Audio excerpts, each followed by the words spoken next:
પાન 200 વચનામૃત પાન 288 પત્રાંગ 254 મુંબઈ અષાઢ સુદ આઠમ ભોમ 1947 ખંભાતના મુક્ષો પર આ પત્ર છે. એમાં કૃપાલદેવે લખ્યું, નિશંકતાથી નિર્ભયતા ઉત્પન્ન હોય છે અને તેથી નિસંગતા પ્રાપ્ત હોય છે. સત્પુરુષમાં જે જીવ નિસંગ થાય તેના સાથે ભય ટળી જઈ અને મરણનો ભય પણ ત્યાંથી દૂર થાય છે અને કાળે કરીને એ નિસંગ થાય છે, અસંગ થાય છે, સર્વ પરિગ્રહથી રહિત થાય છે. પ્રકૃતિના વિસ્તારથી જીવના કર્મ અનંત પ્રકારની વિચિત્રતાથી પ્રવર્તે છે. તેથી દોષના પ્રકાર પણ અનંત ભાસે છે. પ્રકૃતિ કર્મની 8 છે. જ્ઞાનાવર્ણ્યાદિ, દર્શનાવર્ણ્યાની, નાના વર્ણીય, દર્શનાવર્ણીય, અંતરાય, મોહનીય, નામ કર્મ, ગોત્ર કર્મ, આયુષ કર્મ અને વેદનીય કર્મ. 8 કર્મની પ્રકૃતિનો વિસ્તાર કરીએ તો અનંત પ્રકારના કર્મ થાય. તે બધા પોતપોતાની પ્રકૃતિથી વિચિત્ર પ્રમાણે પ્રવર્તે છે અને તેથી દોષના પ્રકાર પણ અનંત ભાસે છે. અનંત દોષ થાય છે કેમ કે કર્મ અનંત પ્રકારના છે. પણ સર્વથી મોટો દોષ એ છે કે જેથી તીવ્ર મુમુક્ષુતા ઉત્પન્ન જ ન હોય અથવા મુમુક્ષુતા જ ઉત્પન્ન હોય. મોટામાં મોટો દોષ તો મિથ્યાત્વ છે. દેહમાં આત્મબુદ્ધિ, પરમાં મારાપણું, એને લઈને જીવને તીવ્ર મુમુક્ષુતા ઉત્પન્ન જ ન હોય અથવા મુમુક્ષુતા જ ઉત્પન્ન હોય. ઘણું કરીને મનુષ્ય આત્મા કોઈને કોઈ ધર્મમતમાં હોય છે અને તેથી તે ધર્મત પ્રમાણે પ્રવર્તવાનું તે કરે છે એમ માને છે, પણ તેનું નામ મુમુક્ષુતા નથી. દુનિયામાં સર્વ જીવો કોઈને કોઈ ધર્મને માનતા હોય અને તે પણ એમ માને છે કે અમે ધર્મ કરીએ છીએ. શા માટે કરીએ? મોક્ષ માટે. પણ કૃપાલ કે ખરી મુમુક્ષુતા નથી. મોક્ષ શું, કેવી રીતે પ્રાપ્ત થાય એની રીત જ જાણતા નથી તો એમનું માનવું યથાર્થ નથી. મુમુક્ષુતા તો તે છે કે સર્વ પ્રકારની મોહાશક્તિની મૂંઝાય એક મોક્ષને વિશે જ યત્ન કરવો.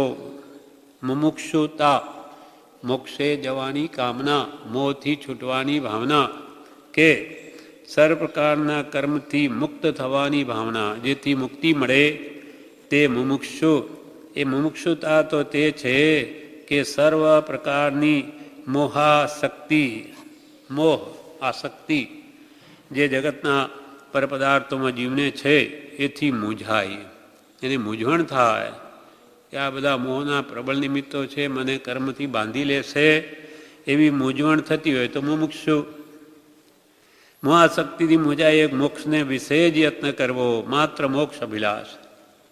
અને તીવ્ર મુમુક્ષતા તો એ છે કે અનન્ય પ્રેમે, બીજા કંઈ ઠેકાણે પ્રેમ ન હોય, અનન્ય પ્રેમે મોક્ષના માર્ગમાં ક્ષણે ક્ષણે પ્રવર્ત. આ જ્ઞાની પુરુષોની દશા છે. તીવ્ર મુમુક્ષતા તે છે કે અનન્ય પ્રેમે મોક્ષના માર્ગમાં ક્ષણે ક્ષણે પ્રવર્તો. તીવ્ર મુમુક્ષતા વિશે અત્રે જણાવવાનું નથી, પણ મુમુક્ષતા વિશે જણાવવું છે કે તે ઉત્પન્ન થવાનું લક્ષણ પોતાના દોષ જોવામાં અપક્ષપાતતા એ છે. તો કે મુમુક્ષુતા આવે કેમ પ્રગટ થાય? તો કે અપક્ષપાતપણે પોતાના દોષ જોવા. કોઈ પક્ષ ન લેવો કે ભાઈ મારામાં આ દોષ છે એટલે આવું તો ચાલે, હું થોડુંક પાપ કરતો ચાલે. નાનીઓ ના પાડી છે. જેમ કે સામાન્ય સમજાય કે હું થોડું જૂઠ બોલતો હું તો કે દુનિયામાં બધા બોલે, આ તો કંઈ જૂઠ વગર થોડો વ્યવહાર ચાલે, એ તો ચાલે આવું. એવો જો ભાવ હું કરી લઉં તો મેં જૂઠનો પક્ષ લીધો, એટલે મારું જૂઠ કદી જાય નહીં. કેમ કે થોડું જૂઠ સારું, તો વધારે જૂઠ પણ થવાનું જે બોલવાનો જ, પણ જૂઠ એ જૂઠ જ છે, પાપ જ છે. હું કરું તેથી શું થઈ ગયું? મને પાપ બંધાય. અવિષમ ભાવ વિના અમને પણ અબંધપણા માટે બીજો કોઈ અધિકાર નથી. કૃપાલ કે અમે પણ વિષમ ભાવ કરીએ તો અમને કર્મ બંધાય, અમારા માટે કંઈ છૂટ નથી. નાની હોય તો શું થઈ ગયું? કર્મ તો બધા માટે એક સરખા છે. જેવા ભાવ તેવા બંધ પડે જ. નાની કે અજ્ઞાની જન સુખ દુઃખ રહિત ન કોઈ, પણ જ્ઞાની વેદે ધૈર્યથી માટે નવા બાંધતા નથી. જ્યારે અજ્ઞાની વેદે રોય, અજ્ઞાની રડતા ભોગવે આર્ત ધ્યાનથી માટે નવા બાંધે છે. અત્ર મુમુક્ષુતા વિશે કહેવું છે. મુમુક્ષુતા તે છે કે સર્વ પ્રકારની મહાશક્તિ મૂંઝાય એક મોક્ષને વિશે યત્ન કરવો. તીવ્ર મુમુક્ષુતા વિશે અત્ર જણાવવાનું નથી, પણ મુમુક્ષુતા વિશે જણાવવાનું છે. ને તે ઉત્પન્ન થવાનું લક્ષણ પોતાના દોષ જોવામાં અપક્ષપાત એ છે, અને તેને લીધે સ્વચ્છંદનો નાશ હોય છે. જે જીવ પોતાના દોષ જોશે, ક્યારે જોશે? નાનીની આજ્ઞા પ્રમાણે વર્તે, અને આજ્ઞા પ્રમાણે જે વર્તે તેનો સ્વચ્છંદ નાશ પામે છે, અને તેને લીધે સ્વચ્છંદનો નાશ હોય છે. સ્વચ્છંદ જ્યાં થોડી અથવા ઘણી હાનિ પામ્યો છે, ત્યાં તેટલી બોધ બીજ યોગ્ય ભૂમિકા થાય છે.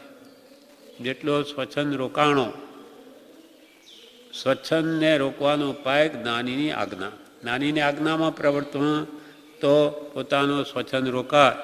તો જેટલા પ્રમાણમાં સ્વચ્છંદ રોકાયો તેટલા પ્રમાણમાં તેમાં બોધ બીજ યોગ્ય ભૂમિકા તૈયાર થાય છે. આત્મજ્ઞાન પ્રાપ્તિની યોગ્યતા આવે છે. નાની આજ્ઞામાં રે, કાલે કરીને જ્ઞાન પ્રાપ્તિ થશે. સ્વચ્છંદ જ્યાં પ્રાય દબાયો છે, ઘણી રીતે જ્યાં સ્વચ્છંદ ઘણા ભાગે દબાઈ ગયો છે, આજ્ઞામાં જ પ્રવર્તે છે, ત્યાં પછી માર્ગ પ્રાપ્તિને રોકનારા 3 કારણો મુખ્ય કરીને હોય છે, એમ અમે જાણીએ છીએ. અમે જાણીએ છીએ સ્વચ્છંદ જેને રોક્યો અને જ્ઞાનીની આજ્ઞામાં પ્રવર્તે તેને પણ આ 3 કારણો નડે. એમાં સ્વચ્છંદ કેટલો ભયંકર છે એના વિશે પ્રભુ શ્રીજી બોધામૃતમાં કહે છે, ઉપદેશામૃતમાં,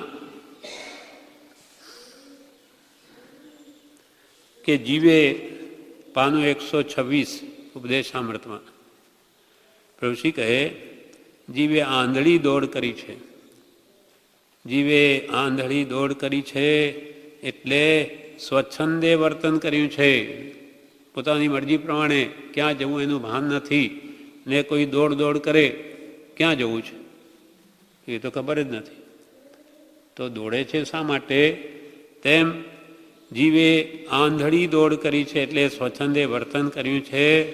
તે રોકવા, સ્વચ્છંદને રોકવા કોઈની આજ્ઞા લેવા ગયો તો આજ્ઞા આપનાર અજ્ઞાની અને સ્વચ્છંદી મળ્યા.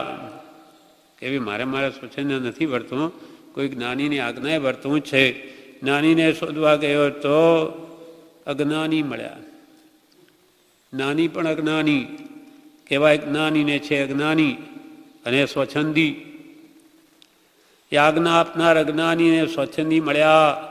તેથી લોહીનું ખરડાયેલું કપડું જેમ લોહીમાં ધોવાથી શુદ્ધ ન થાય. પ્રભુશ્રી કહે, લોહીમાં ખરડાયેલું છે એ કપડાને લોહીથી ધોવા માંગીએ તો લોહીનો ડાઘ જાય નહીં, વધે.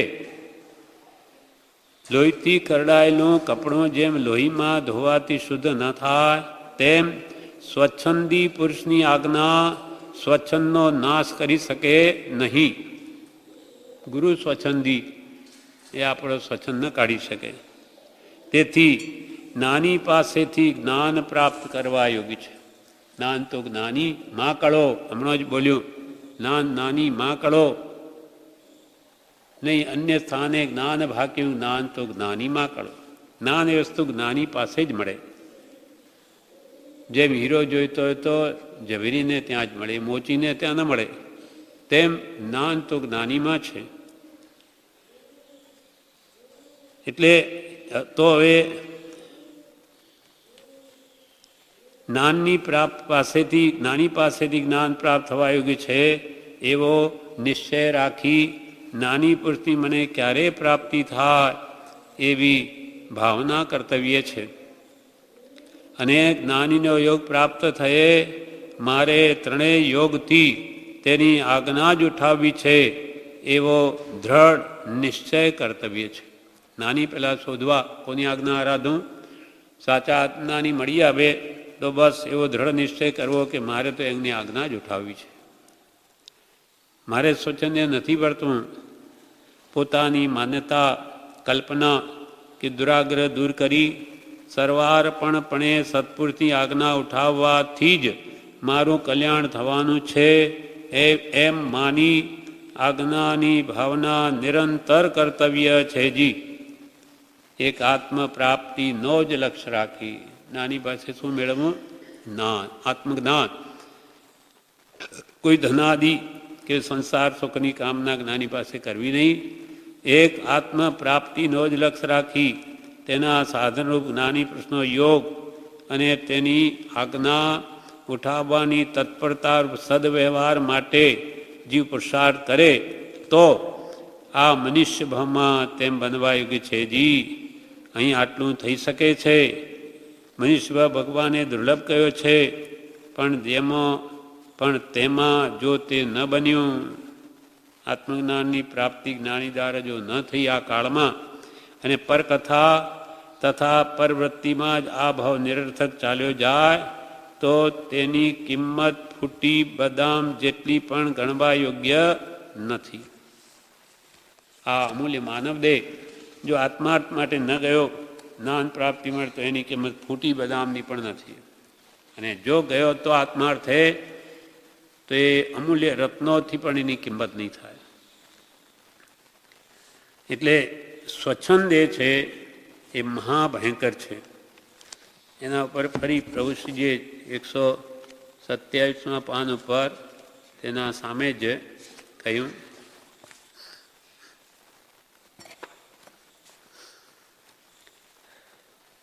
સ્ત્રીને નાની વયમાં મા બાપનો અંકુશ હોય છે.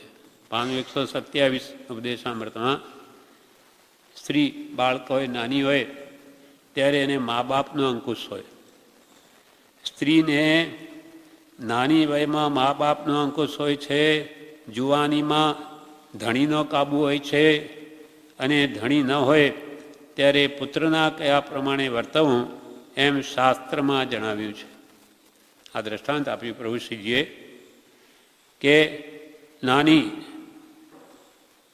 કુમારી હોય ત્યારે મા બાપના અંકુશમાં રહે, જુવાન થાય ત્યારે ધણીના કાબૂમાં રહે અને ધણી ન હોય ત્યારે પુત્રના કયા પ્રમાણે વર્તવું એમ શાસ્ત્રમાં જણાવ્યું છે.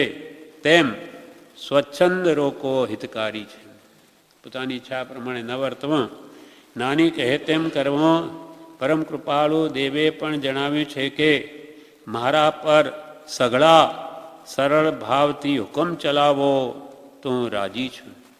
પણ સરળ ભાવથી મારા પર સર્વ હુકમ ચલાવો હું રાજી છું. કેમ કે રોકે જીવ સ્વચ્છંદ તો પામે અવશ્ય મોક્ષ. પોતાની મરજી પ્રમાણે વર્તવાનું મૂકી અને જ્ઞાનીની આજ્ઞા પ્રમાણે જે વર્તે તે કાળે કરીને જરૂર સ્વરૂપને પામે. કેમ કે જ્ઞાનીની આજ્ઞા છે તે ભવમાં જવાને આડા પ્રતિબંધ રૂપ જ હોય છે. બોધામૃત ભાગ 3માં 197 પેજ ઉપર જણાવે છે,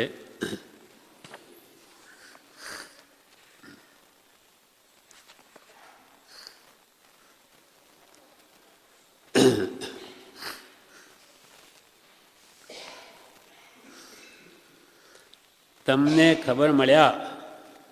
પત્રાંક 198 છે પત્ર સુધામાં.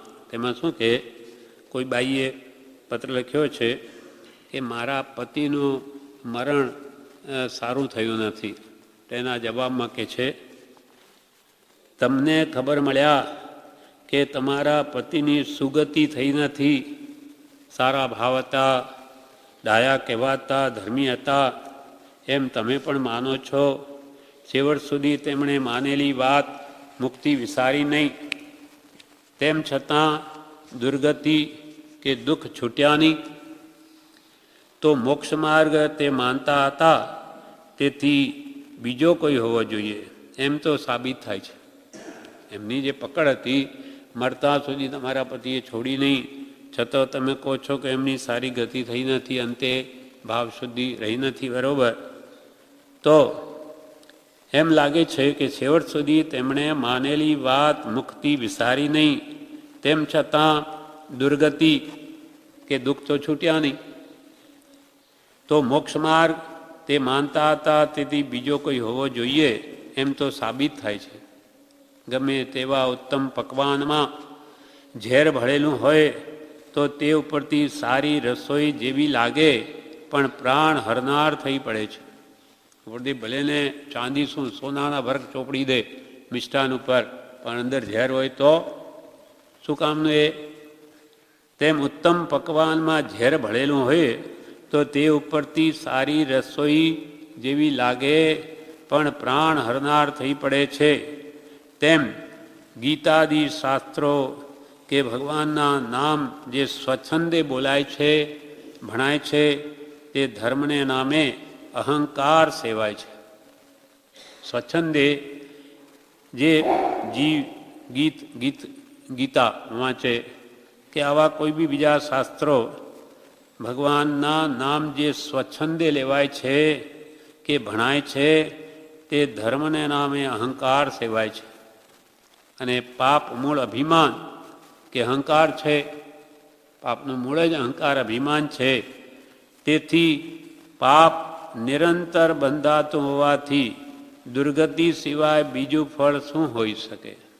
સ્વચ્છંદે ગમે તે ક્રિયા કરવામાં આવે તેમાં મોટા ભાગે અહંકારનું પોષણ હોય, અને અહંકાર એ પાપનો બાપ છે.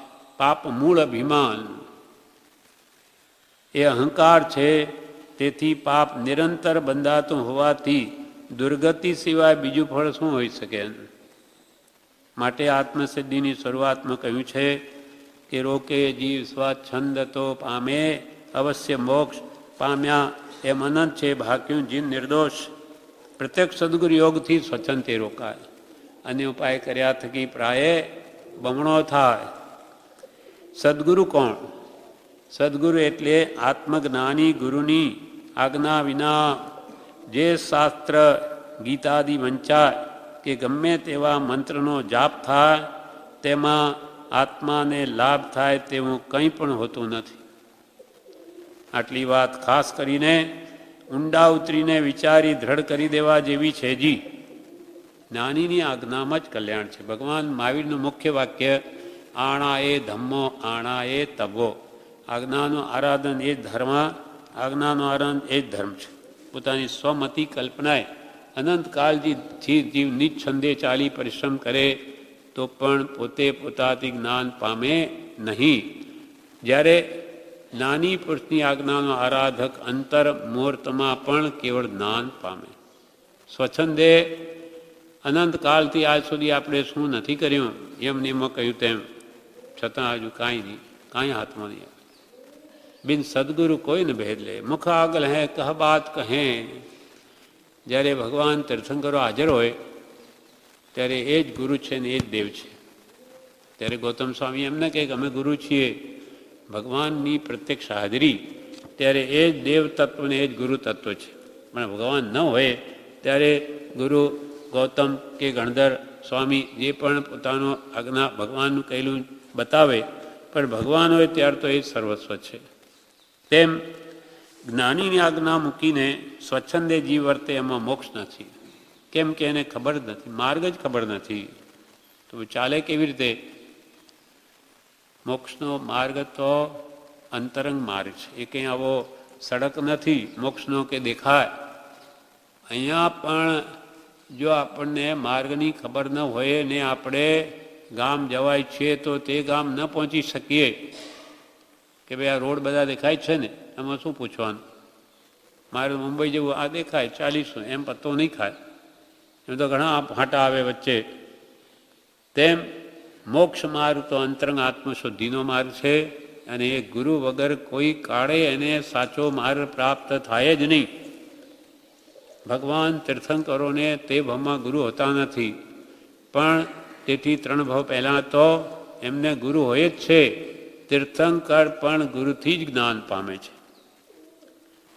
ગુરુ બિન જ્ઞાન ન ઉપજે, ગુરુ બિન મિલે ન ભેદ, ગુરુ બિન સંશય ના મિટે, જય જય જય ગુરુદેવ.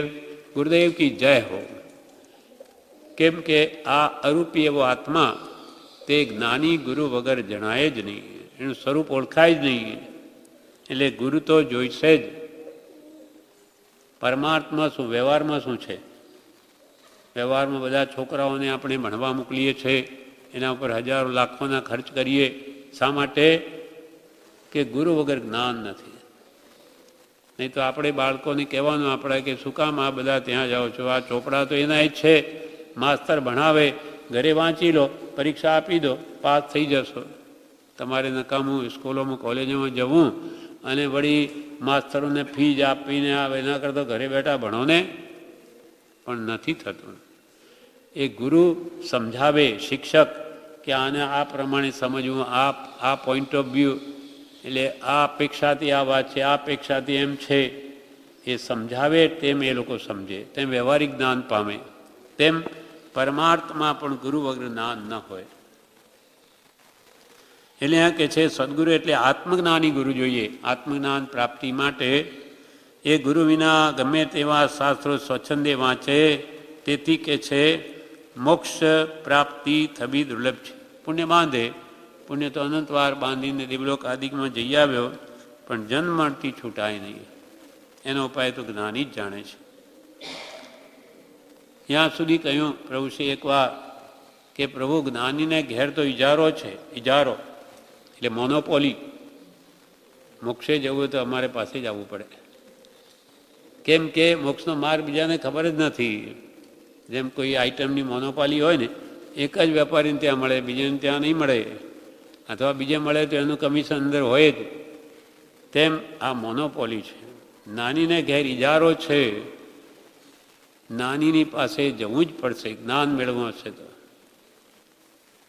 તમે જાણવા માગો છો તે વાત વિશે રૂબરૂ ખુલાસો થવાથી તમારા સંતોષ થવા યોગી છે. રૂબરૂ મળશો ત્યારે કે વિશેષ ખુલાસો જોઈશે, બાકી ગુરુ વર્ગ જ્ઞાન નહીં થાય. એના ઉપર એક દ્રષ્ટાંત આપે છે બ્રહ્મચારીજી કે ભર્તૃહરિ અને તેમના મોટા ભાઈ શુભચંદ્રાચાર્ય, બે ભાઈ હતા, રાજપુત્ર હતા. બંને માળવા દેશના રાજકુમાર હતા. નિમિત્ત પામી બંનેને વૈરાગ થયો. બંને જણે દીક્ષા લીધી. તેમાં ભર્તૃહરિ કોઈ તાપસ બાવાની સેવામાં ઘણા વર્ષ રહ્યા, એટલે એના તાપસી દીક્ષા લીધી. અને શુભચંદ્રાચાર્યે દિગંબર મુનિ બન્યા. હવે પેલા ભર્તૃહરિ તાપસ બાવાની સાથે રહી 12 વર્ષ મહેનત કરીને એક રસ બનાવ્યો. રસાયણ વિદ્યા શીખી. એવો રસ એક તુમડીમાં ભરીને બનાવ્યો કે જે લોઢા ઉપર નાખીએ તો લોઢું સોનું બની જાય. હવે એ તાપસ જ્યારે મરી ગયો એનો ગુરુ, ત્યારે ભર્તૃહરિને તેના ભાઈ સાંભળ્યા કે મારા ભાઈ ક્યાં હશે? મને આ સોનું બનાવવાનો રસ મેં 12 વર્ષની મહેનતે પ્રાપ્ત કર્યો, તો મારા ભાઈને પણ આપું, એ સુખી થાય. મેં 12 વર્ષની મહેનતે આટલું કર્યું. ભાઈનો પ્રેમ યાદ આવ્યો. ભાઈને અડધો રસ આપી દઉં, એ સોનું બનાવે, એ સુખી થાય.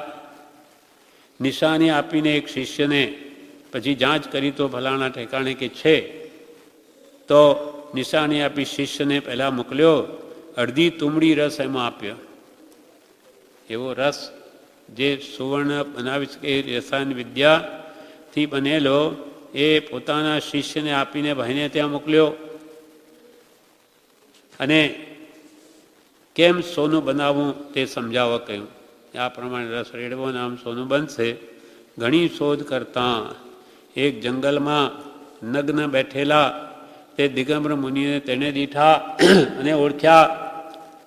ભર્તૃહરિના સમાચાર કહી પેલી રસવાળી તુમડી તેમના ચરણમાં મૂકી કે આપના ભાઈએ આ આપના પર પ્રેમથી આવી રસવાળી તુમડી મોકલી છે, અને એ તમે પથરા પર ઢોળો તો લોઢા પર તો સોનું બની જાય. તેમણે તો તે હાથમાં લઈને તુમડીનો રસ પથ્થર પર ઢોળી નાખ્યો પેલા શિષ્યને ઘણો ખેદ થયો અને તે મૂર્ખ જેવા જણાયા. આ નગ્ન જંગલમાં એકલા, કોઈ સેવા કરનાર છે નહીં, એટલે આ કંઈ મૂર્ખ જેવા છે. એટલે ભર્તુરી પાસે જઈને કહે, તમારા ભાઈ તો બહુ દુઃખી છે, પહેરવાને કપડાં નથી, રહેવા ઝૂંપડી સરખી નથી. કોણ છે? દિગંબર મુનિ છે. એને કંઈ ઝૂંપડી કપડાં કંઈ હોય ને, એને તો આકાશ એ જ ઝૂંપડી છે. આકાશનું ઉપરનું તળિયું, નીચે જમીન. એને નહીં કોઈ ચેલો કે સેવક, બિચારા ગાંડાની પેઠે નાગા ફરે છે. તમારા ભાઈ તો એવા છે. ભર્તુરીને બહુ દયા આવી. તેથી હવે જાતે જ બીજી અડધી તુંબડીનો રસ હતો તે જાતે લઈને ગયા. મારા ભાઈ આવો દુઃખી છે. ત્યાં લઈને જણાવ્યું, જંગલમાં ગયા, તેમને ઓળખી, સમાચાર પૂછી, તુંબડી પાસે મૂકી, બધી હકીકત કહી કે 12 વર્ષ મહેનત કરીને બનાવેલો આ રસ ચમત્કારી છે. મેં કેટલી મહેનત કરી છે, 12 વર્ષ મથ્યો છું, ત્યારે આ સુવર્ણ રસની સિદ્ધિ થઈ છે. એટલે ભાઈને કહ્યું બધું. આ ચમત્કારી રસ છે. એ તુંબડી લઈને ફરી શુભચંદ્રાચાર્યે તો ઢોળી નાખ્યો એને પણ. તેથી ભર્તુહરી તો નિરાશ થઈ ગયા. અરે મારી 12 વર્ષની મહેનત બધી પાણીમાં મેળવી દીધી. ત્યારે તેના મુખ ઉપરથી એનો દુઃખ પારખી ને શુભચંદ્રાચાર્ય મુનિ બોલ્યા, ભાઈ, આવી ખટપટમાં પડ્યાથી આત્માનું શું હિત થનાર છે? તમે આ 12 વર્ષથી સોનાનો રસ બનાવો મથ્યા, એમાં તમારા હિતનું આત્માનું કલ્યાણ શું થયું? જો સોનું જ જોઈતું હતું તો રાજ્યમાં ક્યાં ઓછું હતું? તમે રાજપુત્ર હતા, આપણે બે ઘરમાં સોનું ઓછું હતું કે જેના માટે તમે 12 વર્ષે આ નકામાં બગાડ્યા? તે છોડીને, રાજ્ય છોડી પાછા માયામાં કેમ ફસાવો છો? મોટા આશ્રમો કરવામાં, શિષ્યો વધારવામાં, કે લોકોને ધન આપી મોટા ગણાવવામાં, કે લોકોની દવા કરી તેમના શરીરની સુખની ઈચ્છા કરવામાં હિત માનો, તે કરતાં તમારા આત્માને માયામાંથી છોડાવવાનું ભૂલી જાઓ છો. તે કેમ લક્ષ્યમાં આવતું નથી? તમે શું કરો છો? દીક્ષા લઈને આવું કરવાનું હોય? તમે મોટા આશ્રમો કરે, સાધુ થઈને કે બાવા થઈને પોતાનો મઠ બનાવે, એમાં શું કલ્યાણ છે? મોટા આશ્રમો કરવામાં કે શિષ્યો વધારવામાં? શિષ્યો નવા નવા કરી જાય ને પોતે માને કે મેં કેટલાને દીક્ષા આપી દીધી,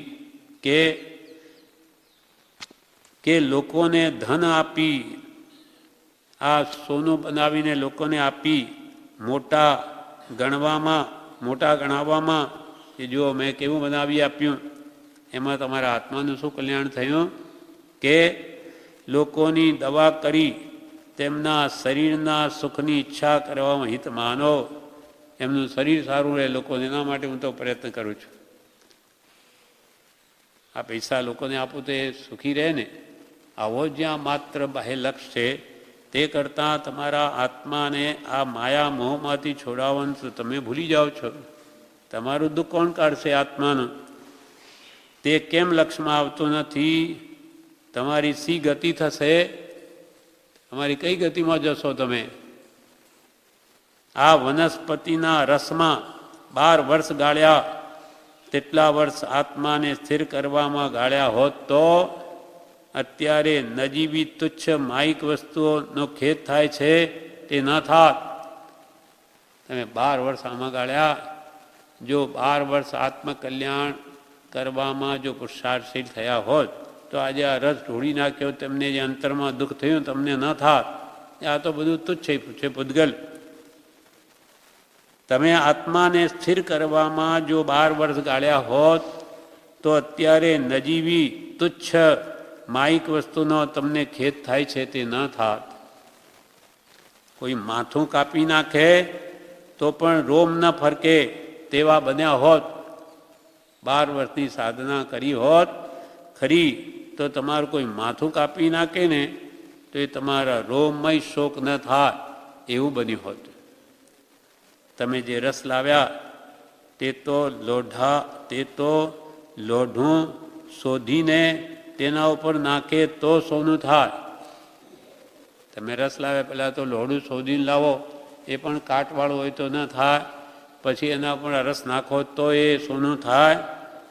પણ જુઓ, હવે પોતે શુભચંદ્રાચાર્ય શું કરે, પણ જુઓ એમ કહી પોતાના પગ તળેથી ધૂળ લઈ પાસેની શીલા પર નાખતા બધી શીલા સોનાની થઈ ગઈ. મોટો પથ્થરો આખો એના પર ધૂળ લાગે, બધું સોનું બની ગયું. પછી કહ્યું, આત્માના મહાત્મ્ય આગળ આ બધી તુચ્છ વસ્તુઓ છે, એની કોઈ ગણતરી નથી. આત્માના કલ્યાણ આગળ, આત્માના મહાત્મ્ય આગળ આ બધી તુચ્છ વસ્તુઓ છે. આત્માનું સુખ તે જ સાચું સુખ છે, તે સિવાયનો બધો દુઃખ છે. સંસાર બધો દુઃખથી ભરેલો છે, તેમાં સુખ શોધવા જશો તો નહીં જડે. તમે આ સોનામાં સંસારમાં સુખ શોધો, નહીં મળે. ખારા સમુદ્રમાં ગમે ત્યાં જ પાણી ભરો, સમુદ્રના કિનારે કે વચ્ચેથી ગમે ત્યાં પાણી ભરીએ તો કેવું નીકળે પાણી? ખારું જ હોય. તે બધે ખારું જ મળશે. માટે સાચે માર્ગે વળો તો આત્માનું કલ્યાણ થાય. તે બોધ લાગતા ભર્તૃહરિ મોટા ભાઈ પાસે રહી આત્માને ઓળખી આત્મ ધ્યાનમાં લીન થયા. તેમને વૈરાગ્ય વિદ્યા જ્ઞાનાર્ણો નામનું શાસ્ત્ર શુભચંદ્રાચાર્ય લખ્યું છે.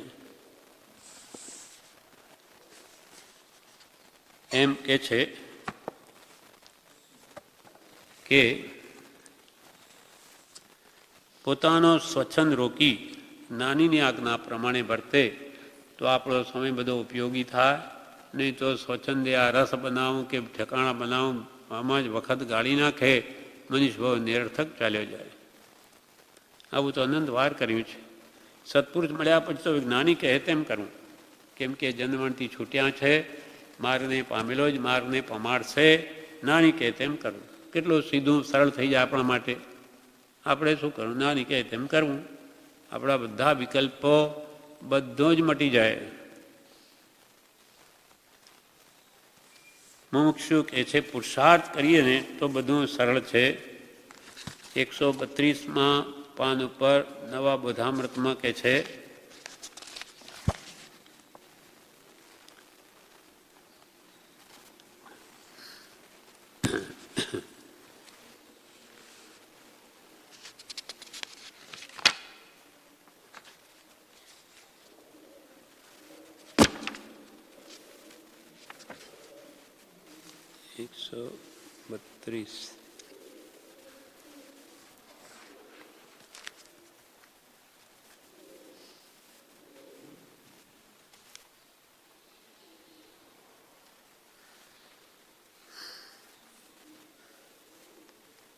પ્રેમ નથી મળતું, ભૂલ થઈ ગઈ. ચાલો હવે આગળ ચાલીએ.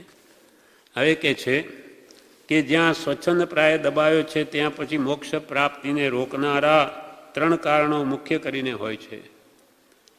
તેમાં એમ અમે જાણીએ છીએ, પહેલું કારણ આ લોકની અલ્પપણ સુખેચ્છા, એ મુમુક્ષુને પણ હૃદયમાં હોય.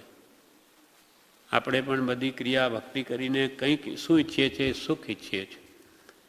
જગતમાં સર્વ પ્રાણીને સુખ પ્રિય છે, દુઃખ સર્વને અપ્રિય છે. પણ સુખ શું? તો આત્માનું સુખ તો આપણે જાણ્યું નથી. એટલે ખાવું પીવું, બાહ્ય સુખ સામગ્રી, જોવું સૂંઘવું, હરવું ફરવું, આ બધું સુખ છે. રૂપ રંગાદી જોવા, આ બધું સુખ છે.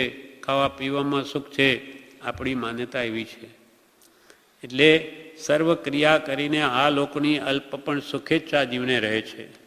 બીજું, પરમ દૈન્યતાની ઓછાઈ, પરમ વિનય ભાવ હોવો જોઈએ.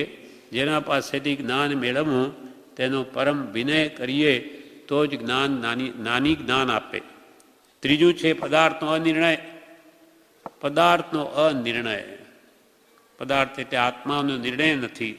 આ બે કારણો તો આપણે જોઈ ગયા કાલે. હવે ત્રીજું કારણ આજે પદાર્થનો અનિર્ણય, તેના વિશે કે છે વચ્ચેથી. કદાપી એ બંને પ્રાપ્ત થયા હોય, કૃપાલ કે આ લોકોની અલ્પણ સુખેચ્છા માનો કે ન હોય, અને પરમ વિનય ભાવ પણ આવી ગયો હોય, કદાપી બંને થયા હોય, તથાપી વાસ્તવિક તત્વ પામવાની કંઈ યોગ્યતાની ઓછાઈને લીધે પદાર્થ નિર્ણય ન થયો હોય તો ચિત્ત વ્યાકુળ રહે છે. સત્પુરુષમાં પરમેશ્વર બુદ્ધિ આવી હોય, સુખ આ લોકોની સુખની ઈચ્છા પણ ઘટી હોય, પણ પદાર્થનો નિર્ણય નહીં થયો હોય. વાસ્તવિક તત્વ પામવાની કંઈ યોગ્યતાની ઓછાઈ, વાસ્તવિક તત્વ એટલે આત્મજ્ઞાન, એ પામવા માટે જે યોગ્યતા જોઈએ છે, ત્યાગ વૈરાગ ઉપશમ ભક્તિ અથવા સ્વમ સંવેગ નિર્વેદ આસ્થા અનુકંપા, એ 5 સમ્યક દર્શન પ્રાપ્તિની યોગ્યતાની કમી ઓછાઈ, વાસ્તવિક તત્વ પામવાની કંઈ યોગ્યતાની ઓછાઈને લીધે પદાર્થ નિર્ણય ન થયો હોય, આ જો આત્માનું ભાન ન આવ્યું હોય, અનુભવ ન થયો હોય તો ચિત્ત વ્યાકુળ રહે છે કે આટલું આટલું કરવા છતાં કંઈ પ્રાપ્તિ તો થતી નથી. ચિત્ત વ્યાકુળ રહે છે અને મિથ્યા ક્ષમતા આવે છે. જ્ઞાનપૂર્વકની ક્ષમતા નહીં, બાહ્ય ત્યાગ કે કાય ક્લેશ આદિ કરવાથી જેમને મિથ્યા ક્ષમતા આવે, મિથ્યાત્વ સહિતની ક્ષમતા તે મિથ્યા ક્ષમતા છે. જ્ઞાન વગરની ક્ષમતા તે મિથ્યા ક્ષમતા આવે છે. કલ્પિત પદાર્થ વિશે સતની માન્યતા હોય છે. પુરુષાર્થ કરે અને ધ્યાનમાં એને પ્રકાશ દેખાય તો કે હો આપણને તો આત્મા પ્રાપ્ત થઈ ગયો, અથવા સુધારસની ક્રિયા કરતો હોય તો એને અહીંયા ગળામાંથી રસ ઝરે તાળવામાંથી, અને ખૂબ સ્થિરતા આવી જાય એટલે એને થઈ જાય કે આત્મા તો પ્રાપ્ત થઈ ગયો, આપણને તો જાણી લો, મળી ગયું, એવી માન્યતા થઈ જાય એને. કલ્પિત પદાર્થ વિશે સતની માન્યતા હોય છે, જેથી કાળે કરી અપૂર્વ પદાર્થને વિશે પરમ પ્રેમ આવતો નથી. અપૂર્વ પદાર્થ એ શુદ્ધ આત્મા છે, પણ મને તો પ્રાપ્તિ થઈ ગઈ એટલે પછી એને અપૂર્વ એવા શુદ્ધ આત્મા પ્રત્યે પ્રાપ્ત કરવા માટેનો પરમ પ્રેમ આવતો જ નથી. પ્રાપ્તિ થઈ ગઈ, તે અટકી જાય છે. એટલે કલ્પિત પદાર્થ વિશે સતની માન્યતા હોય છે, જેથી કાળે કરી અપૂર્વ પદાર્થને વિશે પરમ પ્રેમ આવતો નથી, અને એ જ પરમ યોગ્યતાની હાનિ છે. પરમ યોગ્યતા અટકી જાય છે ત્યાં. આ ત્રણેય કારણો ઘણું કરીને અમને મળેલા ઘણા ખરા મોક્ષોમાં અમે જોયા છે. કૃપાલ કે અમને જે મોક્ષો મળ્યા છે એ બધામાં ત્રણેય કારણો જોયા છે. અલ્પણ સુખની ઈચ્છા, આ લોકના અલ્પણ સુખની ઈચ્છા, વિનયની પરમ કમી, અને આત્મજ્ઞાનનો નિર્ણય નહીં, આત્મપ્રાપ્તિ થઈ નથી. આ ત્રણેય કારણો ઘણું કરીને અમને મળેલા ઘણા ખરા મોક્ષો અમે જોયા છે. માત્ર બીજા કારણની કંઈક ન્યૂનતા કોઈક વિશે જોઈ છે. કોઈક મોક્ષમાં વિનય ભાવ પૂરો જોયો છે. પૂરો એટલે ઘણો જોયો છે, હજુ બી આમાં કમી છે. માત્ર બીજા કારણની કંઈક ન્યૂનતા એટલે પરમ દૈન્યતાની ઓછાઈ, એટલે કે વિનય ભાવની પ્રાપ્તિ અથવા સત્પુરુષ પ્રત્યે પરમેશ્વર બુદ્ધિ, એવું થોડા જીવોમાં જોવા મળ્યું છે. અને જો તેઓમાં સર્વ પ્રકારે પરમ દૈન્યતાની ખામીની ન્યૂનતા થવાનો પ્રયત્ન હોય તો યોગ્ય થાય એમ જાણીએ છીએ. જો એ જીવો પુરુષાર્થ કરે તેમાં પરમ વિનય ભાવ આવે અને સત્પુરુષમાં પરમેશ્વર બુદ્ધિ અને થઈ અને જરૂર એ જીવો આત્મજ્ઞાન પ્રાપ્તિ માટે યોગ્ય થઈ શકે છે. અને જો તેમાં સર્વ પ્રકારે પરમ દૈન્યતાની ખામી ને એ દૂર કરી દે, એ ન્યૂનતા થવાનું જો પ્રયત્ન હોય ઘટાડવાનું, તો યોગ્ય થાય, આત્મજ્ઞાન પામવા માટે તે યોગ્ય થાય એમ જાણીએ છીએ. પરમ દૈન્યપણું એ ત્રણેયમાં બળવાન સાધન છે. અને એ ત્રણેયનું બીજ મહાત્માને વિશે પરમ પ્રેમાર્પણ એ છે.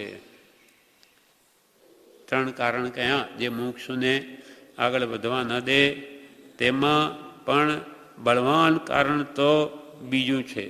સત્પુરુષમાં પરમેશ્વર બુદ્ધિ અથવા મહાત્માને વિશે પરમ પ્રેમાર્પણ એ જો આવી ગયો તો એની આજ્ઞામાં જ વર્તવાનું, તો એની અલ્પ પણ સુખેચ્છા સંસારની મટી જ જશે અને પદાર્થનો નિર્ણય થઈ જશે.